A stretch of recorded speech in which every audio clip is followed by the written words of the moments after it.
நாங்கள் ஆரிய ஆதிக்கத்துக்கு தான் எதிரிகளை தவிர ஆன்மீகத்துக்கு எதிரி அல்ல.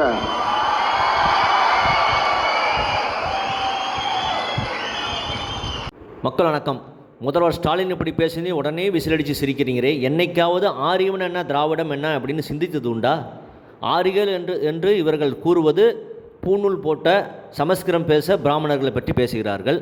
அப்படி என்றால் தற்பொழுது திமுக ஆட்சி தானே இருக்கிறது, ஆரியம் ஓங்கி இருக்கிறது என்றால் முதல்வர் ஸ்டாலின் அவர்கள் இதை கட்டுப்படுத்தலாமே, ஏன் அவ்வாறு செய்யவில்லை? செய்ய மாட்டார். காரணம், அவருக்கு பிழைப்பு நடத்த வேண்டும் என்றால் பிராமணர்கள் தேவை, பிழைப்பு வேண்டாம் என்றால் அப்பொழுது ஓட்டுக்காக பிராமணர்களை எதிர்த்து பேசுவார்கள். இதுதான் திமுக காலங்காலமாக செய்கிறது. தமிழர்களை சிந்தியுங்கள். திராவிடம் என்பது ஒரு கட்டுக்கதை. எங்கேயோ மதம் பரப்பவன், இங்கே இந்தியாவுக்கு மதம் பரப்ப வந்த ஒரு காடுவல் என்கிற ஒரு கிறிஸ்துவன் திராவிடம் என்று சொன்னதை இவர்கள் பிடித்து கொண்டு 3 தலைமுறையாக தமிழர்களை முட்டாளாக்குகிறார்கள். நாமளும் அதை கேட்டுவிட்டு கைத்தட்டி கொண்டு சிரித்து கொண்டு இருக்கிறோம். ஆரியம் என்பது ஒன்று வேதத்தில் இல்லவே இல்லை என்று அம்பேத்கர் அவர்களே சொல்லியிருக்கிறார். ஆகவே திராவிடம், ஆரியம் இது எல்லாமே ஒரு கட்டுக்கதைகள். தமிழ்நாடு, தமிழர்கள் இதுதான் நிரந்தரம். தமிழர்களை சிந்தியுங்கள். 2026 சிந்தித்து வாக்குங்கள்.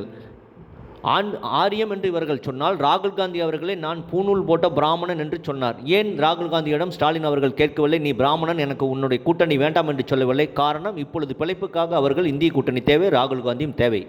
வேண்டாம் என்று வரும்போது அவரை எதிர்த்து அவர் ஆரியன் என்று பேசுவார்கள். இதுதான் திராவிடம்.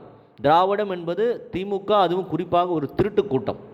புரிந்து கொள்ள வேண்டும். இன்று திராவிடத்தை பேசும் திமுககாரர்கள் எத்தனை பேர் ஏழ்மையாக இருக்கிறார்கள்? அத்தனை பேரும் குறுநில மன்னராக தமிழ்நாட்டின் சொத்துக்களை சூறையாடி கொண்டு இன்று தமிழ்நாட்டில் வலம் வருகிறார்கள்.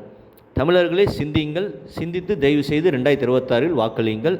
தமிழ்நாடு ஒரு உருப்படமான நிலைக்கு மேலோங்கி வரும். இல்லை என்றால் செத்து சுடுகாடு என்பது நிச்சயம். இதை பற்றி உங்கள் கருத்தை கமெண்ட் செய்யுங்க. சேனலை ப்ளீஸ் சப்ஸ்கிரைப் அண்ட் ஷேர் செய்யுங்க. நன்றி, வணக்கம், ஜெய்ஹிந்த்.